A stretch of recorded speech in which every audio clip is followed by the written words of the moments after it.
mysterious, sinister title. What's the premise? The premise basically is, it's come out of the news. Obviously for months now we've been hearing about how broke Britain is, how much more broke we might get. Talks of double-dip recession if the government is in fact making the wrong call. Mere Anarchy set in 2016, and I guess things haven't worked as they should have worked. So even with all the cuts we're seeing now, it isn't enough, and the Chancellor has had to take the dreaded flight across the pond to the IMF, and the IMF have laid out their terms, which are that if they're going to help Britain, there has to be an immediate 25% reduction in the public purse.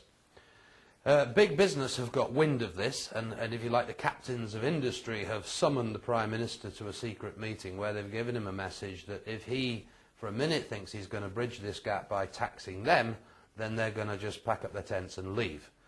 So they give him the message, you've only got one option, which is to cut expenditure. And one thing I've noticed in all the news, we've essentially got four areas where we spend a lot of money. There's health, education, pensions and benefits, the whole welfare state. Politically, I can't see anyone, no matter how bad things are, getting away with taking a real axe to hospitals, schools, pensions, but they probably could with benefits. There was a story on recently about the tented village on Parliament Square protesting the Afghan war, and Radio 5 did a piece about it and asked the listeners to ring in. Nothing new about this, green and common, this is something which is going old. Every call that came in made the simple point, I hope I'm not paying for this. How come these people can have 2 months sitting in the sun camping in London? Bet they're on benefits, they should be stopped. And I think there's a very strongly growing public mood. That there's a lot of people scrounging, that there's a lot of people playing the system, third, fourth generation families where no one has ever worked. And so the premise is the Prime Minister makes a decision with 2 months' notice to cut absolutely all benefits. Job seekers allowance, sick pay, housing benefit, child's benefit, the whole lot. Basically shut the DHSS down. And then the book's about what would happen next. So what kind of possible consequences are you portraying? Well, obviously, a standard person on benefit, we see this, and this is where the first base connection comes in. I mean, most of the people we see at first base have never paid any rent in their lives. They have become used to, they'll be provided with a house, and that will be paid for, as will the council tax, and there's also, a contribution towards heating it and keeping the lights on. If housing benefit stops, where are they going to go? And in the fictional premise, the Prime Minister makes a statement that Britain has gone down a long way, but we're not yet ready for people to be in their millions sleeping under bridges and rooting through dustbins. So he instigates a building programme of dormitories.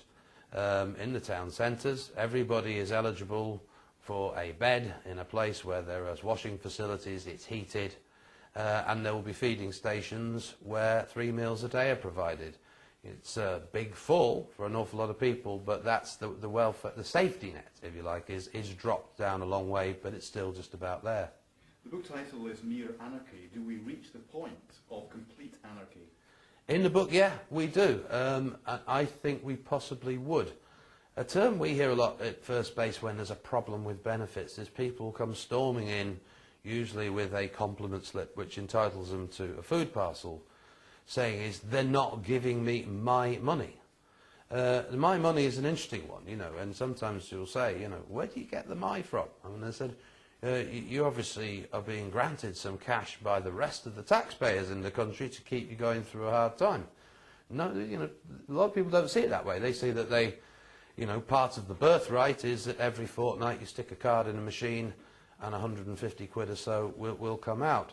How would they react to that being taken away? I would suggest not well. And I think probably more topical at the moment is how is many of the people who are going to be paying the price of the recession going to react? I mean, a scenario of someone who's worked for the council for 15 years, got a reasonably good salary, got a mortgage, got 2 cars, and then is told essentially, I'm sorry, you're going to have to make a sacrifice to help the country to balance the books. You're going to have to make you redundant. You can't pay your mortgage anymore. You can't keep the cars. You're probably not going to get another job. And yet a neighbour 2 doors down who's lived there for the same 15 years, has never worked in that period.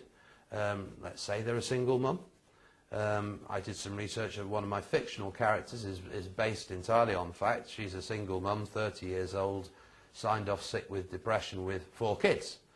I rang an advisor in the town to say, what would that be worth? And that, as we speak now, is worth £380 a week, plus all rent and rates paid.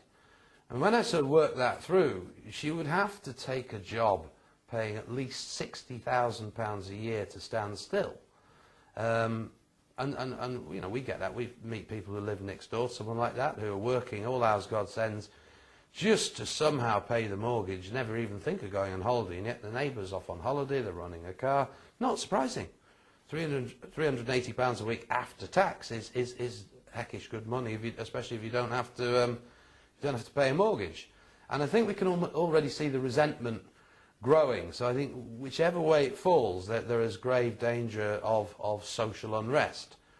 And you know, it's an answer to a lot of these questions where people say, oh, well, it would never get that bad.